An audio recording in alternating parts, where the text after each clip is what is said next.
Hello everyone, welcome to the channel tutor box. और आज की इस क्लास में हम लोग डिस्कस करेंगे health care psychology and communication skill का जो सब्जेक्ट है न्यू बी फार्म सिलेबस के अंदर, बी फार्म फर्स्ट सेमेस्टर के अंदर, उसका जो हमारा सेकंड लेक्चर है वो हम डिस्कस करने जा रहे हैं।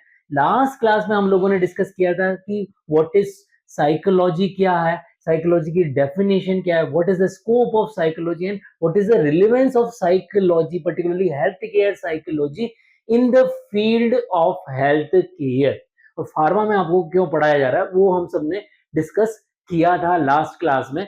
अगर जिन्होंने भी वो लेक्चर नहीं देखा है तो वो प्ले लिस्ट में जाकर उस लेक्चर को देख सकते हैं।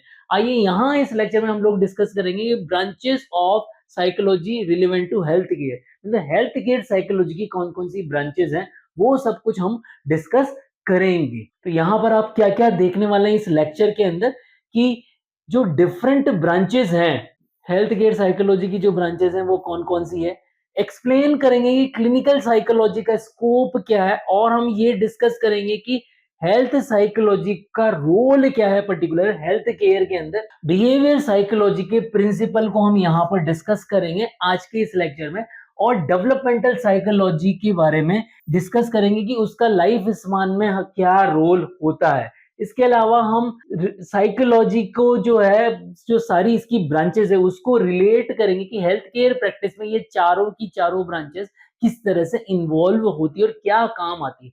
तो आइए हम इन सबको डिस्कस करते हैं। सबसे पहले हम डिस्कस करते हैं कि हमारी ब्रांचेस कौन कौन सी है हेल्थ केयर साइकोलॉजी की। तो जो हेल्थ केयर साइकोलॉजी है उसमें हमारे पास में कौन कौन सी ब्रांचेस है वो आप देखिए। सबसे पहले जो हमारे पास में ब्रांच आ रही है वो हमारी क्लिनिकल साइकोलॉजी है। सेकंड हमारी जो ब्रांच है वो हेल्थ साइकोलॉजी है। थर्ड हमारी ब्रांच है बिहेवियर साइकोलॉजी एंड फोर्थ है डेवलपमेंटल साइकोलॉजी। सो यहाँ पर देखिए कि ये ब्रांचेस कैसे बनाई गई है। बेसिकली हर हेल्थ, जो भी हमारा हेल्थ केयर फील्ड है उसके अंदर स्पेशलाइज सब फील्ड्स होते हैं, और वो different aspect of mental process and behaviour को स्टडी करते हैं with in the medicine and the pharmacy. तो जो भी हमारा फार्मेसी या मेडिसिन वाला सिस्टम है उसके अंदर जो हमारी अलग अलग डिजीज होती है उसके अंदर मेंटल प्रोसेस और बिहेवियर जो फील्ड है, इनके अलग अलग सब फील्ड है, इन सबको स्टडी किया जाता है इन ब्रांचेस के अंदर। अब ये हम ऑलरेडी डिस्कस कर चुके हैं हमारे पहले लेक्चर के अंदर कि why psychology matter in the health care. तो ये हम देख चुके हैं, क्योंकि पेशेंट जो होता है उसमें जो डिसऑर्डर था वो बायोलॉजिकल होता है, बट पेशेंट इसके अलावा सोशल भी है, उसके थॉट्स भी हैं, उसके इमोशन भी है, उसके कुछ अपने बिलीव भी, कुछ चीजों में वो विश्वास करता है, कुछ में नहीं करता, अलग अलग अपनी थ्योरी है। बिहेवियर उसका स्ट्रोंगली शेप होता है इलनेस के अकॉर्डिंग। अगर इल है तो उसका बिहेवियर जो है वो चेंज होगा। जैसे जैसे इलनेस डेवलप करती है वैसे वैसे उसका बिहेवियर चेंज होता है। एंड पेशेंट उससे कैसे जो है रिलीव मिलता है, उसको कैसे कोप अप करता है, एंड कैसे वो अपना ट्रीटमेंट प्लान जो है वो फॉलो करता है, ये सब कुछ साइकोलॉजी में बहुत बड़ा इन्वॉल्वमेंट होता है हेल्थ केयर का इसके अंदर। Role of psychological knowledge in the patient care. तो जो हेल्थ केयर प्रोफेशनल है उनको साइकोलॉजी की नॉलेज होना बहुत जरूरी है पेशेंट की अगर केयर करनी है, क्योंकि वही अगर उनको साइकोलॉजी की नॉलेज नहीं होगी तो पेशेंट जो है मेडिकेशन के अडेयर नहीं रह पाएगा, और कम्युनिकेशन अगर उनका नहीं होगा पेशेंट के साथ में, और तो वो पेशेंट को अपना सपोर्ट नहीं दे पाएंगे और पेशेंट का बिहेवियर भी चेंज हो जाएगा। कभी कभी होता है अगर डॉक्टर आपसे चिड़चिड़ाकर बात करे तो पेशेंट जो है उस डॉक्टर के पास नहीं जाता, उसकी जो मेडिसिन है वो घबराहट में लेता है। और डॉक्टर अगर अच्छे से बात करे, कम्युनिकेशन उसका स्किल अच्छा हो पेशेंट के साथ में, तो पेशेंट जो है ट्रस्ट होता है डॉक्टर के अंदर, तो वो उसको यूज करता है अपने ट्रीटमेंट में। तो ये सारी ब्रांचेस जो हैं हम इसमें डिस्कस करेंगे, वन बाय वन हम इन सबको डिस्कस करने वाले हैं। आइए सबसे पहले डिस्कस करते हैं क्लिनिकल साइकोलॉजी को। तो यहाँ पर देखिए जो क्लिनिकल साइकोलॉजी है हमारी, तो क्लिनिकल साइकोलॉजी में क्या हो रहा है, सबसे पहले यहाँ पर की कंसेप्ट क्या है क्लिनिकल साइकोलॉजी का। तो यहाँ पर सबसे पहले क्या किया जाएगा, assessment and diagnosis of the mental disorder. Mainly यहाँ पर जो मेंटल अलग अलग डिजीज कंडीशन के अंदर जो मेंटल डिसऑर्डर्स हो जाते हैं उसको क्लिनिकल साइकोलॉजी के केसेस में लिया जाता है। तो पहले असेस किया जाएगा और डायग्नोस किया जाएगा मेंटल डिसऑर्डर को।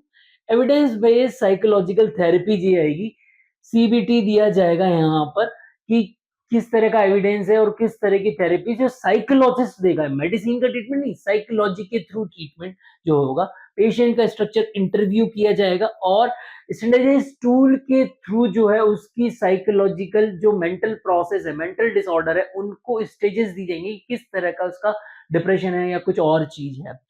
Work alongside the physician and pharmacist means clinical psychologist जो होता है वो पेशेंट, फार्मासिस्ट और डॉक्टर दोनों के साथ में वर्क करता है। अब यहाँ पर देखिए क्लिनिकल साइकोलॉजी में कौन-कौन से हेल्थ केयर के एग्जांपल्स आते हैं। जैसे कि कोई कैंसर का पेशेंट है और उसको डिप्रेशन हो गया, जो कैंसर का पेशेंट है वो डिप्रेशन में आ गया। एंजाइटी डिसऑर्डर है वो भी इसी केस के अंदर आएगा। Psychological support during the chronic illness, जो भी किसी पेशेंट को किडनी फेलियर हो गया या कुछ कैंसर हो गया या फिर लाइफ थ्रेटनिंग डिसऑर्डर हो गया, ऑटो इम्यून डिसऑर्डर हो गया, तो वो सब कुछ यहाँ पर क्लिनिकल साइकोलॉजिस्ट जो है उसको सपोर्ट करेगा। ये सब कुछ एग्जांपल इसी के अंदर आएंगे। आइए देखते हैं क्लिनिकल साइकोलॉजी में वर्क फ्लो क्या होता है, उसको डिस्कस करते हैं। सबसे पहले जो है क्लिनिकल साइकोलॉजी को पेशेंट को क्या किया जाएगा, रेफरल किया जाएगा, प्रेजेंटिंग कंसर्न नोटेड, कि जो पेशेंट की जो कंसर्न है डॉक्टर क्लिनिकल साइकोलॉजिस्ट के पास भेज देगा। तो यहाँ पर वो कंसर्न नोट करेगा कि क्या कंसर्न है पेशेंट को। जैसे सपोज करिए कैंसर का पेशेंट है और उसी को क्या हो गया कि, या फिर किडनी फेलियर का पेशेंट है और उसको क्या हो गया, बहुत ज्यादा डिप्रेशन हो गया, तो वो डिप्रेशन में चला गया। अब उसका असेसमेंट करेगा तो किस किस लेवल का डिप्रेशन है, तो इंटरव्यू के थ्रू, और उनके अपने अपने स्टैंडर्डाइज्ड टूल बने हुए हैं साइकोलॉजी के अंदर, सीबीटी टूल्स जो हैं वो उनके थ्रू असेसमेंट किया जाएगा। देन थर्ड प्रोसेस होगा, डायग्नोसिस होगा based on the clinical criteria, कि पेशेंट का जो है किस स्टेज का जो है वो कह सकते हैं कि डिप्रेशन है डिजीज के अंदर। तो यहाँ पर जब डिप्रेशन हो गया तो अब यहाँ पर क्या हो रहा है, इंटरवेंशन दी जाएगी, थेरेपी दी जाएगी, क्लिनिकल साइकोलॉजिस्ट थेरेपी देगा। अब ये थेरेपी मेडिसिन वाली थेरेपी नहीं होगी, ये थेरेपी होगी psychological therapy. Clear? And then इस इंटरवेंशन के बाद रिव्यू किया जाएगा पेशेंट का, जो जो क्रिटिकल डिसऑर्डर है उसमें क्या आउटकम आया, क्या फॉलो अप रहा, उसको रिव्यू किया जाएगा और पेशेंट का डिप्रेशन कितना हद तक कम हुआ। तो ये क्लिनिकल साइकोलॉजी के बारे में हुआ।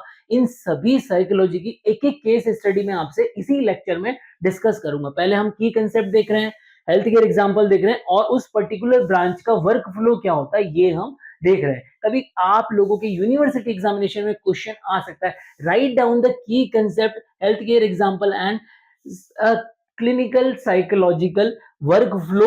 तो इस तरह का क्वेश्चन आ सकता है क्लिनिकल साइकोलॉजी के बारे में, अगर इसमें से आया तो।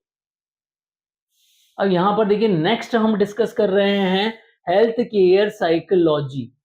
हेल्थ केयर साइकोलॉजी में देखिए कि how biological, psychological and social factor together shape the health, illness and health care.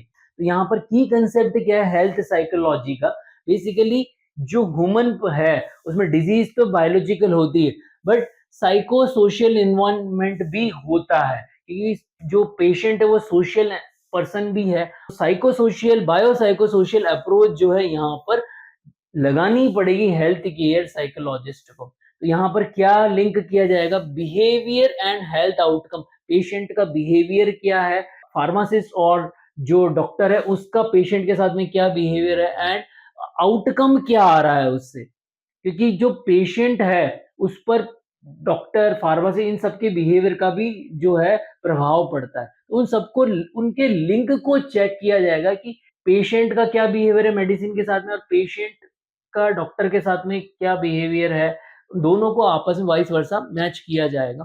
Then disease prevention, health promotion, ध्यान किस पे दिया जाएगा हेल्थ साइकोलॉजी में। हेल्थ साइकोलॉजी का मेन गोल है कि डिजीज का प्रिवेंशन हो और हेल्थ प्रमोट हो, मतलब हेल्थ अच्छी हो, इस पे ध्यान दिया जाएगा।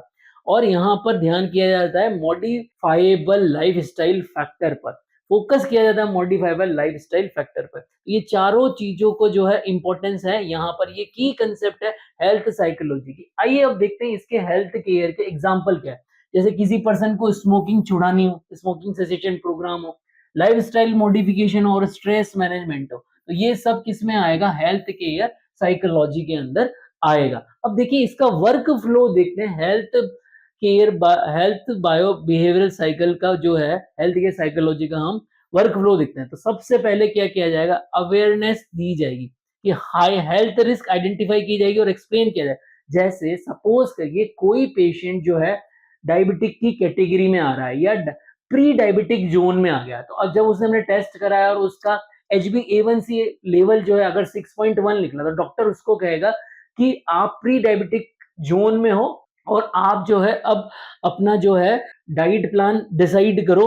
तो यहाँ पर हेल्थ डॉक्टर ने पेशेंट को अवेयर कर दिया कि हेल्थ रिस्क है आपके पास में, हेल्थ रिस्क आइडेंटिफाई होगी कि आप डायबिटिक में आ सकते हो, और उसको एक्सप्लेन भी कर दिया।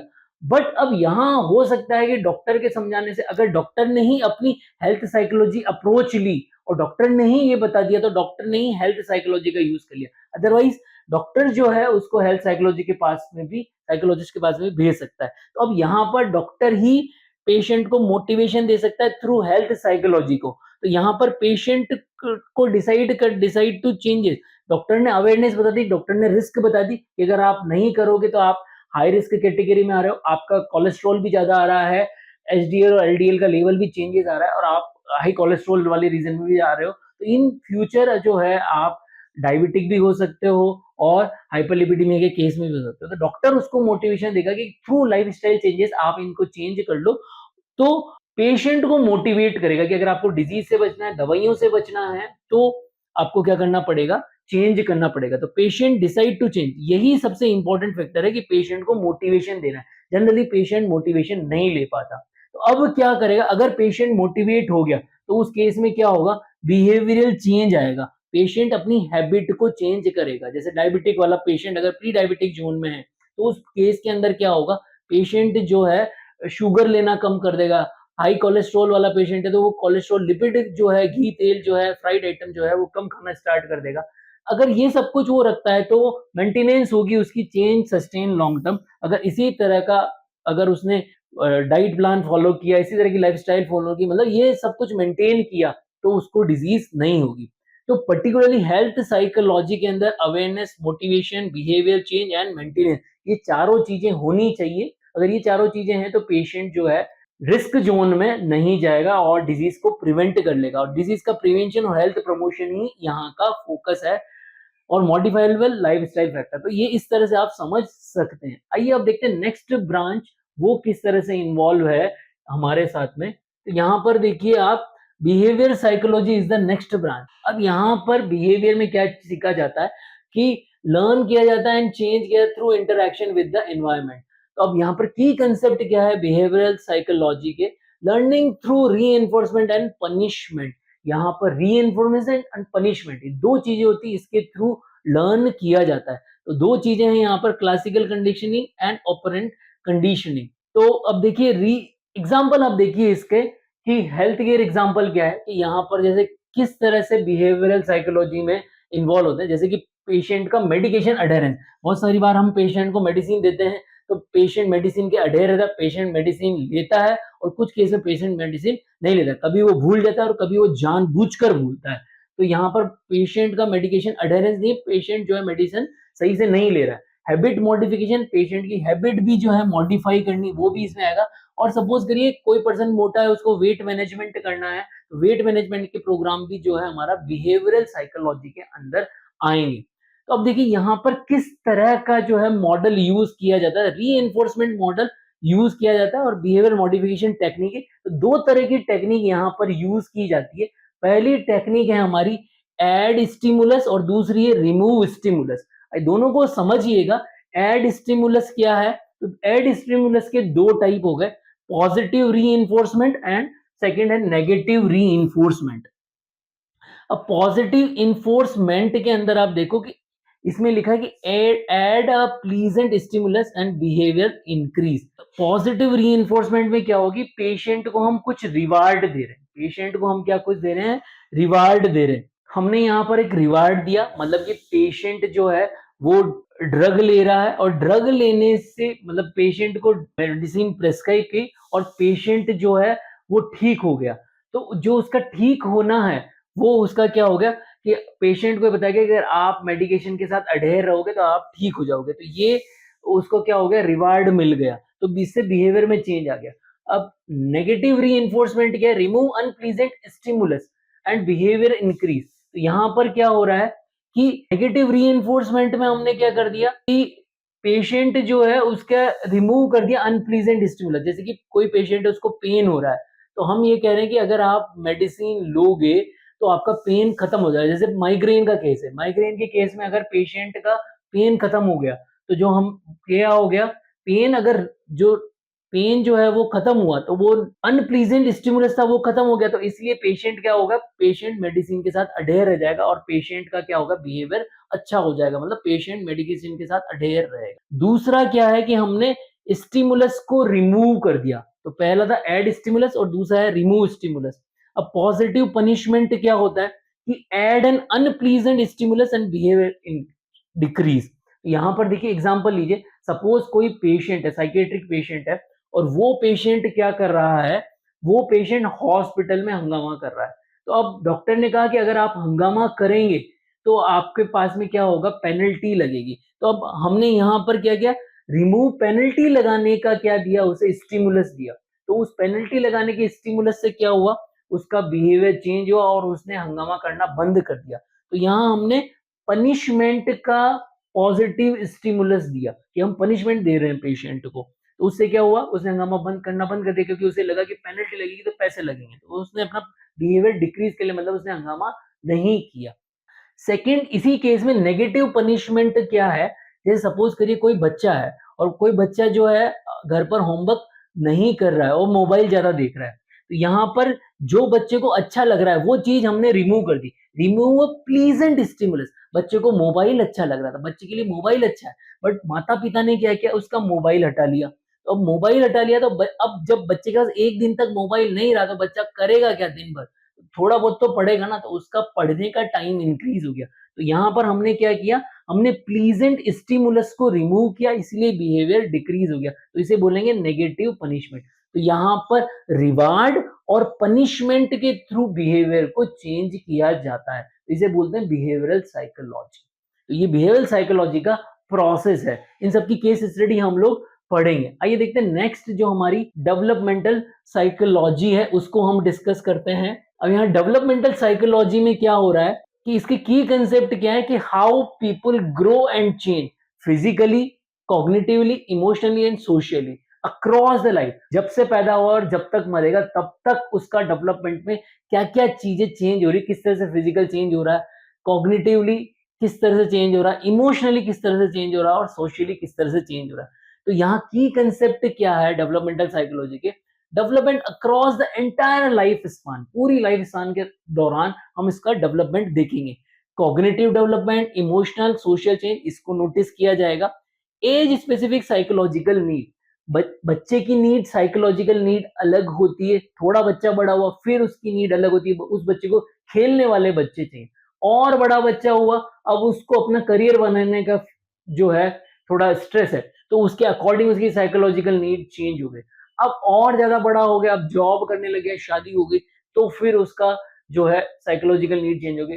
अब बड़ा हो गया, उसके खुद के बच्चे हो गए, अब बच्चों की पढ़ाई की अलग तरह की नीड है, तो उसको उसके अकॉर्डिंग साइकोलॉजिकल नीड। अब बूढ़ा हो गया तो अकॉर्डिंगली साइकोलॉजिकल, तो एज स्पेसिफिक साइकोलॉजिकल नीड होती है, एज के अकॉर्डिंग धीरे-धीरे चेंजेस आता है। आपने देखा होगा शुरू में छोटा बच्चा है जो बहुत ज़्यादा धार्मिक नहीं होता, बट जब बड़ा हो जाएगा, बूढ़ा हो जाएगा तो बहुत ज़्यादा धार्मिक हो जाता है। तो ये धीरे-धीरे जो है साइकोलॉजी चेंज होती रहती है। इन्फॉर्म एज एप्रोप्रिएट पेशेंट की है। तो यहाँ पर डेवलपमेंट साइकोलॉजी में एज के अकॉर्डिंग किस तरह से पेशेंट का केयर करना है वो सिखाया जाता है। तो हेल्थ केयर एक सेटिंग में क्या एग्जांपल है यहाँ पर, मोस्टली चाइल्ड डेवलपमेंट डिसऑर्डर, बहुत सारे चाइल्ड डेवलपमेंट डिसऑर्डर होते हैं, उनको डिस्कस किया जाता है। Autism specific disorder, age related psychological changes, इनको डिस्कस किया जाएगा। तो यहाँ पर आप लोगों ने देखा भी होगा, जैसे 2 मूवी आई थी, तारे ज़मीं पर और सितारे ज़मीं पर, उनमें इसी तरह के डिसऑर्डर्स के बारे में डिस्कशन था, ऑटिज्म के बारे में डिस्कशन था। ऑटिज्म में काफी सारी मूवीज भी बनी हुई है। अब आइए देखते हैं यहाँ पर लाइफ स्पान डेवलपमेंट टाइपलाइन में किस तरह से डेवलपमेंट साइकोलॉजी को देखा जाएगा। यहाँ पर आप देखिए, इन्फेंसी हो गया, अर्ली चाइल्ड हो गया, मिडिल चाइल्ड हो गया, एडोलेसेंस हो गया, अडल्टहुड हो गया और ओल्डर अडल्टहुड हो गया। तो इन सब में अलग अलग एज कैटेगरी है, 0 to 2 year, 2 to 6 year, 6 to 12 year, 12 to 18 year, 18 to 65 और 65 प्लस। इन सब में अलग-अलग साइकोलॉजिकल चेंजेस होते हैं, उनको नोटिस किया था और वही हमारा डेवलपमेंटल साइकोलॉजी का पार्ट है। तो हमने 4 तरह की साइकोलॉजी देखी, अब इनकी सबकी हम एक-एक केस स्टडी देखते हैं। उस केस स्टडी में हम फिर जो है डिस्कशन करेंगे। जैसे पहला जो हमारा है वो है क्लिनिकल साइकोलॉजी। अब क्लिनिकल साइकोलॉजी में क्या है, जैसे कि कैंसर पेशेंट है और उसको क्या हो गया, एक्सपीरियंसिंग पर्सिस्टेंट डिप्रेशन के सिम्पटम्स आने लगे ड्यूरिंग द ट्रीटमेंट। तो अब कैसे किया जाएगा क्लिनिकल साइकोलॉजी में ट्रीटमेंट? तो सबसे पहले क्या किया जाएगा, सबसे पहले सिम्पटम्स को नोटिस किया जाता है कैंसर पेशेंट में, कि कैंसर पेशेंट शुरू में आया था तब तो इतना डिप्रेशन में था, बट अब जो है इसमें थोड़ा-थोड़ा डिप्रेशन लग रहा है। तो परसिस्टेंस लो मूड होने लगा, थकान होने लगी, लॉस ऑफ इंटरेस्ट होने लगा, लाइफ में इंटरेस्ट नहीं रहा और स्लीप जो है उसकी डिस्टर्ब होगी, क्योंकि जब लाइफ में इंटरेस्ट नहीं रहेगा तो स्लीप डिस्टर्ब हो ही जाएगी। तो ये सिम्पटम्स नोटिस किए गए, अब उसको सिम्पटम्स को असेस किया जाता है कि किस डिग्री लेवल, किस लेवल तक के सिम्पटम्स हैं। तो उसका पेशेंट का क्लिनिकल इंटरव्यू करेगा कौन? क्लिनिकल साइकोलॉजिस्ट, और अपने स्टैंडर्डाइज्ड डिप्रेशन स्केल पर उसको नोटिस किया जाएगा इसका जो डिप्रेशन का स्केल है वो डिप्रेशन किस हद तक का है। तो असेसमेंट हो गया। तो अब 2 चीजें हमारे पास में हो गई, सिम्पटम्स हो गए, असेसमेंट हो गए।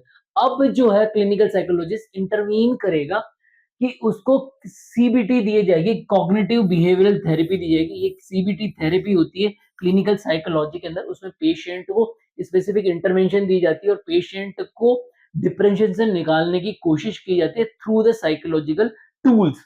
तो वो सब टूल्स यूज किए जाएंगे, उसका आगे आप लोगों के डिस्कशन आएगा। एंड इसमें साथ किसका होगा, ऑन्कोलॉजी की जो पूरी टीम है उसके साथ कोऑर्डिनेट किया जाएगा, क्योंकि यहाँ पर क्लिनिकल साइकोलॉजी कैंसर को तो ठीक नहीं कर रहा, बट वो कैंसर के साथ एसोसिएटेड डिप्रेशन है उसको ठीक कर रहा है। आउटकम क्या होगा, improve mood and coping and quality of life, की क्वालिटी ऑफ लाइफ जो है इंप्रूव हो जाएगा। तो ये हमारा पहला केस स्टडी हो गया। सेकंड केस स्टडी हमारा क्या है, पेशेंट का हेल्थ केयर साइकोलॉजी में क्या क्या केस स्टडी है हमारी। तो कोई लॉन्ग टर्म स्मोकर है, एनरोल हुआ है स्ट्रक्चर्ड स्मोकिंग सेसेशन के लिए, स्मोकिंग कर रहा है और वो स्मोकिंग को छुड़ाना चाहता है। तो सबसे पहले क्या किया जाएगा, पेशेंट का बिहेवियर नोट किया जाएगा। लॉन्ग टर्म स्मोकिंग कर रहा है, बहुत बार उसने छोड़ने की कोशिश कर ली पर हर बार वो अनसक्सेसफुल रहा।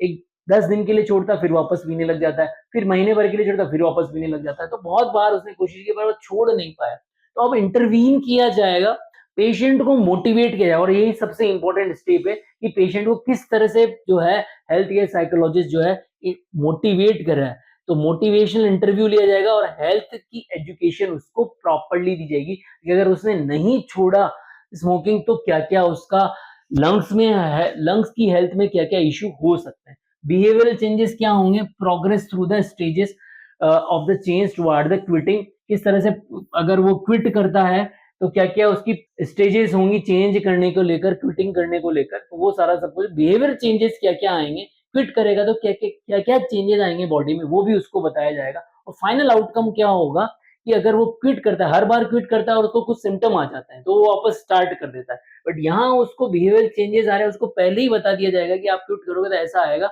उसमें आपको मजबूत रहना है, मोटिवेट रहना है कि अब की बार तो आपको छोड़ना ही है। तो अगर ऐसा होगा तो फाइनली स्मोकिंग सेसेशन हो जाएगा, लंग और हार्ट की हेल्थ जो है इम्प्रूव हो जाएगी। तो ये सब कुछ रहेगा। तो इस तरह से जो है हेल्थ साइकोलॉजी का हमने केस पढ़ा। अब थर्ड केस हम डिस्कस कर रहे हैं बिहेवियरल साइकोलॉजी के अंदर। अब बिहेवियरल साइकोलॉजी के अंदर क्या है, क्रोनिक कंडीशन का पेशेंट है जो कि मेडिकेशन कंसिस्टेंसी उसकी नहीं है।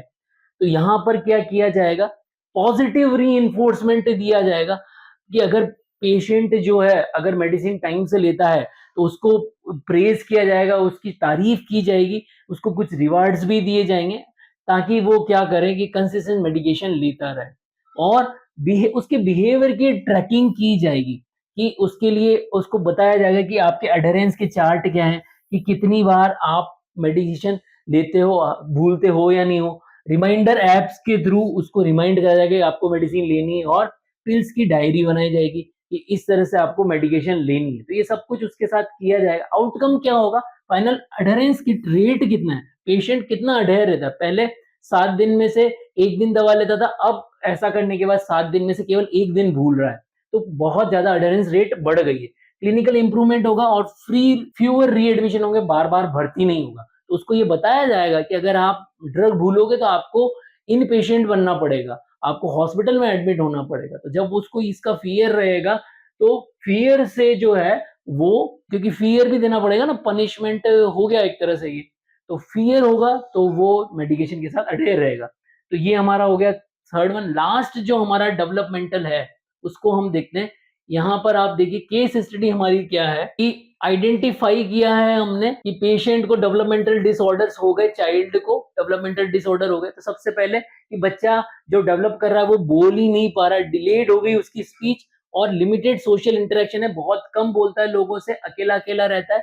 अब यहाँ पर क्या किया जाएगा, असेसमेंट किया जाएगा कि डेवलपमेंटल स्क्रीनिंग की जाएगी डेवलपमेंटल साइकोलॉजिस्ट के through and multi disciplinary evaluation किए जाएंगे पेशेंट के, एंड देन इंटरवीन किया जाएगा कि किस तरह से उसको अर्ली स्पीच किया जाए, ऑक्यूपेशनल थेरेपी दी जाएगी और बिहेवियरल थेरेपी दी जाएगी, occupation and behavioural therapy. Long term support दिया जाएगा इस केस में, क्योंकि ये डेवलपमेंटल डिजीज है, बहुत मुश्किल से ठीक हो पाती। तो फैमिली की काउंसलिंग भी की जाएगी, स्कूल में उसको अकोमोडेट करा जाएगा, स्कूल के अंदर उसको एडमिशन दिलवाया जाएगा एंड मॉनिटरिंग करेंगे पेशेंट की, ऑनगोइंग मॉनिटरिंग होगी कि पहले कैसा था अब कैसा डेवलपमेंट है, तो उसका डेवलपमेंट चेक किया जाएगा। इस तरह से हमने चारों केस पढ़े। आइए इन सब का देखते हैं कि कंपैरिजन करते हैं इन चारों को कि क्या चीज है इन चारों के अंदर। तो सबसे पहले देखिए clinical psychology, health psychology, behaviour psychology और डेवलपमेंटल साइकोलॉजी। तो यहाँ पर क्लिनिकल साइकोलॉजी में जो है हमारे पास में फोकस किस पे होता है, सीवियर डिसऑर्डर पे फोकस रहता है। हेल्थ साइकोलॉजी में माइंड बॉडी के लिंक पर फोकस रहता है। बिहेवियर साइकोलॉजी में क्या हमने लर्न किया एक्शन उस पर फोकस रहता है, और डेवलपमेंट में लाइफ स्पान चेंजेस क्या हो रहे हैं उस पर फोकस रहता है। गोल हमारा क्या होता है, क्लिनिकल में हम ट्रीट कर देते हैं, स्टेबिलाईज कर देते हैं। हेल्थ केयर में प्रिवेंट एंड प्रमोशन, कि डिजीज हो ही ना और हेल्थ का प्रमोशन हो। यहाँ पर हम बिल्ड गुड हैबिट, बिहेवियर के अंदर अच्छी हैबिट करेंगे ताकि स्मोकिंग का सेसेशन खत्म हो, मतलब स्मोकिंग सेसेशन हो जाए। और यहाँ डेवलपमेंट के अंदर क्या करेंगे, ग्रोथ को सपोर्ट किया जाने में फोकस होता है। पेशेंट यहाँ पर कैसा था, क्लिनिकल में मेंटली इल रहता है, हेल्थ के अंदर क्रोनिक डिजीज होती है, बिहेवियर के अंदर एडिक्ट और नॉन कंप्लेंट दोनों हो सकते हैं, अल्कोहल का एडिक्ट हो, स्मोकिंग का एडिक्ट हो, दोनों चीजें हो सकती है। और डेवलपमेंट के अंदर क्या होता है, किड्स और एडल्ट पेशेंट दोनों हो सकते हैं। एग्जाम्पल्स क्या है, सिजोफ्रेनिया हो गया, डायबिटीज हो गई, यहाँ पर बिहेवियर में स्मोकिंग होगी, यहाँ पे स्मोक ऑटिज्म और डिमेंशिया हो गया। अब यहाँ पर देखिए प्रोफेशन क्या है, साइकोथेरेपिस्ट का यूज होगा, वेलनेस कोचेस होते हैं हेल्थ के अंदर, और यहाँ पर बिहेवियर के अंदर रिहेबिलिटेशन स्पेशलिस्ट होते हैं और जीरियाट्रिक्स डेवलपमेंट के अंदर जो है होते हैं। अब देखिए यहाँ पर फार्मासिस्ट पेशेंट के कनेक्शन के साथ, फार्मासिस्ट और पेशेंट का किस तरह से कनेक्शन है। फार्मासिस्ट क्या करेगा, पेशेंट की काउंसलिंग करेगा ताकि क्या हो कि जो भी कॉम्प्लेक्स मेडिकल टर्मिनोलॉजी है उनको पेशेंट को समझा सके कि पेशेंट को कैसे दवा लेनी है, पेशेंट को कितना अडेयर रहना, इस तरह से समझा सके। मेडिकेशन के साथ अडेयर करवाएगा, कम्युनिकेशन और एम्पैथी रखेगा, पेशेंट के साथ एम्पैथी रखेगा, पेशेंट को बताएगा कि मुझे पता है, मुझे बहुत सारे पेशेंट मिलते हैं और मैं जानता हूँ हर पेशेंट की क्या फीलिंग होती है, मुझे पता है कि आपको कैसी फीलिंग हो रही है कि आपको डिजीज है। तो पेशेंट जब समझेगा कि सामने वाला मेरा दर्द समझ रहा है तो वो अच्छे से कम्युनिकेट करेगा, और पेशेंट जो है, फार्मासिस्ट जो है, पेशेंट को अच्छे से समझा पाएगा मेडिकेशन के बारे में। क्रोनिक डिजीज मैनेजमेंट में सपोर्ट करेगा, mental toll for long term disease, mental health awareness and holistic care. Ultimately जो पेशेंट की जो लाइफ है, पेशेंट की जो जर्नी है ड्यूरिंग टेकिंग मेडिकेशन और मेडिकेशन अडेरेंस और ट्रीटमेंट, उन सब में जो है फार्मासिस्ट एम्पैथी रखेगा, ठीक है, एक्टिव लिसनिंग के साथ पेशेंट के साथ बिहेव करेगा, ट्रस्ट होगा पेशेंट का फार्मासिस्ट में, और ये उसकी बॉडी लैंग्वेज से ही पता लग जाएगा। अब यहाँ पर मैं आप लोगों को 4 क्वेश्चन दे रहा हूँ, 4 केस स्टडी है, इन 4 केस स्टडी को आप पढ़ लीजिए। यहाँ आपको कमेंट बॉक्स में लिखना है कि इन चारों केस में कौन सी ब्रांच इन्वॉल्व होगी, केस 1, केस 2, केस 3, केस 4, इन चारों ही केस में कौन सी ब्रांच इन्वॉल्व होगी, इसको कमेंट बॉक्स में लिखिए। यहाँ पर जो है वीडियो को पॉज कर सकते हैं और आप यहीं पर आप कमेंट बॉक्स में आंसर करें। देखिए साइकोलॉजी किस तरह से डेली मेडिकल प्रैक्टिस में इन्वॉल्व होती है। वैक्सीनेशन काउंसलिंग है, लोगों की वैक्सीनेशन के दौरान भी काउंसलिंग करनी पड़ती है, मम्मी पापा जो होते हैं उनकी काउंसलिंग करनी पड़ती है, डॉक्टर्स को। स्ट्रेस रिडक्शन के अंदर भी साइकोलॉजी का इन्वॉल्वमेंट है। पेन मैनेजमेंट के अंदर भी जो है किस तरह से बिहेवियरल टेक्निक को यूज किया जाता है ताकि क्रोनिक पेन को जो है वो रिड्यूस किया जा सके। रिहेबिलिटेशन सेंटर्स होते हैं उनमें भी यूज किया जाता है। ड्रग अब्यूज प्रिवेंशन, जो अल्कोहल का ड्रग अब्यूज़ है या चरस, भांग, गांजा जो है उनका अब्यूज़ है, उनको आइडेंटिफाई किया जाता है और कम्युनिटी फार्मेसी में जो है अगर कोई प्रिस्क्रिप्शन का मिसयूज़ करके ड्रग अब्यूज़ कर रहा है तो उसको प्रिवेंट किया जाएगा। एंड हॉस्पिटल काउंसलिंग की जाती है, interdisciplinary team work for pre surgery anxiety. Surgery से पहले सभी को एंजाइटी होती है, तो उसकी भी काउंसलिंग की जाती है। आइए लास्ट में मैं आप लोगों को कुछ क्वेश्चन दे रहा हूँ कि which branch study the lifestyle and illness. यहाँ पर जो है आप लोगों को आंसर करना, which branch focus strict on learned behavior and habit, which branch focuses on age related changes like childhood development, which psychologist is trained to treat severe depression, and who is responsible for addressing the psychological need of the patient। तो आप लोगों को इन सब questions के answer comment box में लिखना है। I hope आप लोगों को यहाँ पर ये लेक्चर समझ में आया होगा। अगर आप लोगों को ये लेक्चर समझ में आया तो इसको ज्यादा से ज्यादा अपने क्लासमेट के साथ, अपने अदर कॉलेज स्टूडेंट्स के साथ शेयर करें और चैनल को लाइक करें और वीडियो को शेयर करें। जय भारत, जय हिंद।